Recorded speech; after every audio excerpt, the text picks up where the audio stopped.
দেশের প্রত্যন্ত অঞ্চলের সাধারণ মানুষের জরুরি চিকিৎসা প্রাপ্তি নিয়ে গভীর উদ্বেগ প্রকাশ করেছেন বিশিষ্ট চিকিৎসক জুবাইদা রহমান। তিনি জানান, দেশের সিংহভাগ মানুষ গ্রামে বসবাস করলেও জীবন রক্ষাকারী ক্রিটিক্যাল কেয়ার বা নিবিড় পরিচর্যা কেন্দ্রগুলো প্রায় ৮০ থেকে ৯০% রাজধানী ঢাকা কেন্দ্রিক।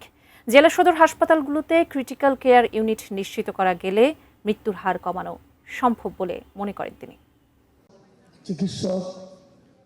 Bangladesh society of critical care medicine আয়োজিত কনফারেন্সে প্রধান অতিথির বক্তব্যে ডাক্তার জুবাইদুর রহমান দেশের ক্রিটিক্যাল কেয়ার খাতে কিছু ভয়াবহ পরিসংখ্যান তুলে ধরেন।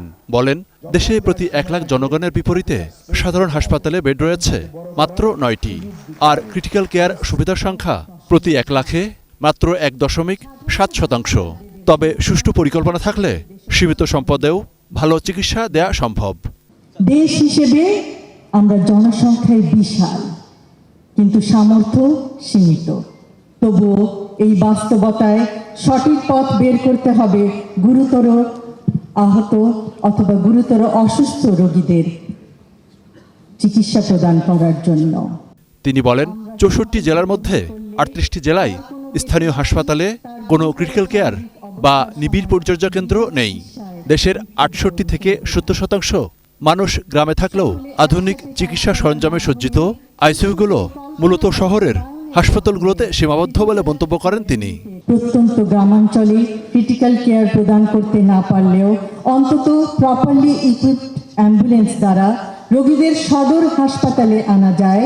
সদর হাসপাতালগুলিতে ক্রিটিক্যাল কেয়ার ইউনিট নিশ্চিত করা হলে নিশ্চয়ই পরিস্থিতির উন্নতি সম্ভব।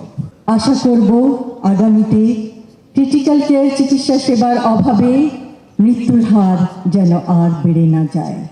একটি মৃত্যু একটি পরিবারকে সর্বশান্ত করে দেয়। অনুষ্ঠানে স্বাস্থ্যমন্ত্রী সরদার শাখাত হোসেন চিকিৎসকদের কর্মক্ষেত্রে দায়িত্বশীল ভূমিকা রাখার আহ্বান জানান। Until and unless you will not realize your accountability, যতক্ষণ না পর্যন্ত আপনারা ডাক্তাররা আপনাদের এথিক্সটাকে আল্লাহর পরে রোগীর কাছে আপনাদের সুন্দর ব্যবহারকে আপনারা সঠিকভাবে দায়িত্ব পালনে নিহিত না করবেন, ততক্ষণ পর্যন্ত হাজার হাজার লক্ষ কোটি টাকা খরচ করেও আমাদের এই বিশাল জনগোষ্ঠীর কোনো উপকারে আমরা আসতে পারবো না। মনিরুল ইসলাম মিন্টু, 18 নিউজ, ঢাকা।